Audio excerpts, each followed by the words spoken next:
The following story is an account of one of the most deadly bear attacks of all time. A killer bear on a multi-day rampage in a small village in Japan, killing multiple people, including children. This story is so horrifying it was even made into a full-length film. Hit that like button and subscribe right now. This is the Sankabetsu brown bear incident. Welcome to Final Affliction. Whether you think bears are cute, funny, or scary, it is generally agreed that they should be avoided. Usually, brown bears will only attack humans if they are scared or threatened. This alone should encourage people to leave the animal alone. However, if they choose not to, they are unlikely to survive the tale, as brown bears are 20 times more dangerous than their black subspecies. Knowing this, it makes our topic for today even scarier. We will be looking at one of the worst bear attacks ever recorded, which left 7 people dead and 3 more injured in a terrifying rampage that lasted 5 days. The Usuri subspecies of brown bear is found on the northern Japanese island of Hokkaido, having been driven to extinction everywhere else in Japan. These bears are particularly feared in Japan as they are very large and well known to attack humans, having killed over 200 people in the last century alone. All of these attacks were usually isolated, and only 1 or 2 people would die. However, one bear nicknamed Kasagake, meaning wind shadow, would change this forever. In the winter of 1915, in Sankabetsu, the animal was first spotted. Measuring at nearly 9 meters tall and 340 kilograms, this bear was a truly terrifying size. He had woken up early from hibernation and was now starving, so he approached a family farm. Although he scared the Ikeda family that lived there, he was only interested in their corn that they were growing in the field, and when their horse started making noise due to its panic, the bear was scared off. A few days later, the bear came back. This time, the family wanted to make sure that it didn't return, and so the head of the family arranged for his second son, Kamataro, and 2 local hunters to be ready for when the bear came back. When he then reappeared for the 3rd time 10 days later, they shot at him several times, but Kasagake was only injured and retreated into the forest. The men tracked him into the forest, following the bloodstains that he left behind in the snow, but soon conditions became too treacherous and they had to give up their search. They came to the conclusion that he would not return, as he had been taught to associate humans with pain and so would be too scared to return. They were wrong. On December 9, 1915, Kasagake completed his first kill, the Ota family. That morning, the wife of the house, Abe Mayu, was inside, babysitting her friend's young baby, Hasumi Mikio, while her husband tended to the farm nearby. The pair were inside the house, unaware of the danger, and simply going about the morning routine of caring for a small child. At 10:30 a.m., the bear arrived at the home of the Ota family. He suddenly attacked the baby, killing him instantly with a savage bite to the head. Mayu was screaming, terrified for her own life, but also in horror of tiny Mikio's own demise. She hoped that her husband would hear her and save her from this massive animal, and began throwing firewood to scare it away. She ran for the door, but Kasagake was blocking it and knocked her to the ground before dragging her out of the house and into the forest to finish her off. Unfortunately, no one came to save her, and she was killed by the bear. When her husband returned from the farm, he collapsed. The farmhouse was covered in pools of blood, and the body of Mikio was still in the middle of the room. He was devastated that his wife was gone. He had no hope of her survival against a bear. No one had any hope against such an animal. The next day, 30 men entered the forest to hunt down the bear and recover what was left of Mayu's body. They didn't have to search for long. 150 meters into the forest, they saw a large, shadowy figure in front of them and knew it was the culprit. 5 of the 30 men began shooting at the bear, but only 1 was able to hit him. Although this enraged the bear, it retreated into the forest and did not attack the men. Feeling accomplished, They continued with their journey into the forest and began following bloodstains that they found in the snow. This led them to the dismembered body of Abe Mayu. She had been mostly devoured by the animal, and so only her head and legs remained. It was a truly horrific sight to see.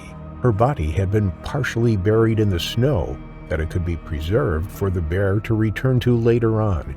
Her husband took Mayu's remains back home with him. That evening, the bear returned to the Ota family home once again, but although the villagers shot at him once again, he escaped unhurt. After hearing about the attacks and hearing the shots within the forest, the women and children of the village had begun to panic. They all sought refuge at the house of Miyoki Yasutaro and gathered together while only one guardsman was stationed outside to protect them. That night, Miyoki Yasutaro's wife, Yayo, was preparing a meal with some of the other women while carrying her son, Umakichi, on her back. She heard rustling behind her, and before she even had time to turn, Kazagake smashed through the window, sending glass flying everywhere. As the cooking pot was pushed over, the fire was quenched and the oil lamps went off, plunging the house into darkness. All that could be heard was the screams of the women and children as they panicked, running to find an exit in the dark. Yayo tried to escape but was tripped by one of her younger sons who was clinging to her leg in fear, begging her to save him. The bear proceeded to attack them both, clawing at them with his enormous paws. The house guard, Oda, was hidden behind some furniture, but while the bear attacked Yayo and her children, he was spotted. Kazagake quickly turned his attention to the man, and as he tried to flee through the front door, the bear quickly swiped him and scratched deep marks into his back as he fled. This interaction gave Yayo and her children enough time to escape, and they ran from the house, screaming for the other guardsmen to help them. Blood was now covering every corner of the house, as the screams of the injured and dying filled the air. Kazagake then attacked and killed 2 more young boys before turning his attention to Take Ishiguro, who was heavily pregnant at the time. She was cornered by the huge animal and knew she had no chance of escape. She pleaded with the animal to not hurt her unborn child or touch her belly, and to only eat her head. She was quickly attacked, killed, and eaten by the bear, and although the fetus was found alive in her body, it soon died also.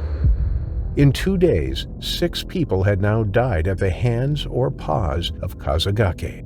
The guards had now returned to the cottage, led by a very badly injured Yayo.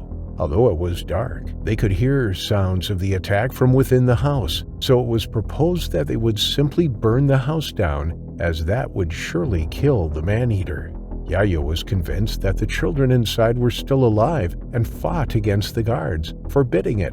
The guards split into 2 groups and surrounded the hut, but the bear had already left the scene, leaving a path of death and destruction behind him. As the injured were taken to a safe house, Miyoki Yasutaro sought for a solution. He had lost 2 children and his wife was gravely hurt, so he was desperate to be rid of the bear that was terrorizing the town. He had heard of an expert bear hunter who was close by and went to find him. Yamamoto Hakichi is thought to have killed over 300 bears in his lifetime and was somewhat of a local legend. Unfortunately, when Yasutaro arrived, he found that Hakichi had given up his bear hunting days after his pregnant wife was murdered by a bear many years ago and had since become an alcoholic. He had been working to catch Kazagake for many years, as there had been a similar attack which had killed 3 women in the past, but once his wife was killed, he had given up on life itself. However, when he heard the full extent of the most recent attack and how helpless the villagers were, he finally agreed to join them and kill the bear once and for all. The next few days were spent with several different teams trying to find and kill the bear. He had ransacked the locals' food and damaged 8 houses by now, and the situation was becoming desperate. The men even used the corpse of Mayu to attract the bear, which angered many members of the village, as they believed the plan was disrespectful to the dead. Regional police had now heard about the attack and sent a sniper team to kill Kazagake, but they couldn't find him either. Finally, 5 days after the first sighting of the bear, he was finally shot and killed by Yamamoto Hakichi. with one shot to the heart and another to the head. The rampage was over.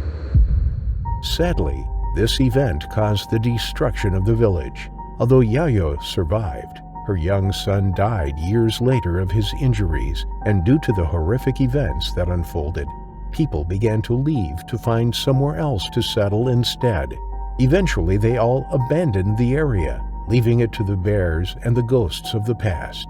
There is now a shrine to pray for the dead villagers called the Bear Harm Cenotaph, and the story of Kazugake has passed into legend, a constant reminder of the man-eating bear and the innocent lives it brought to their unfortunate final affliction.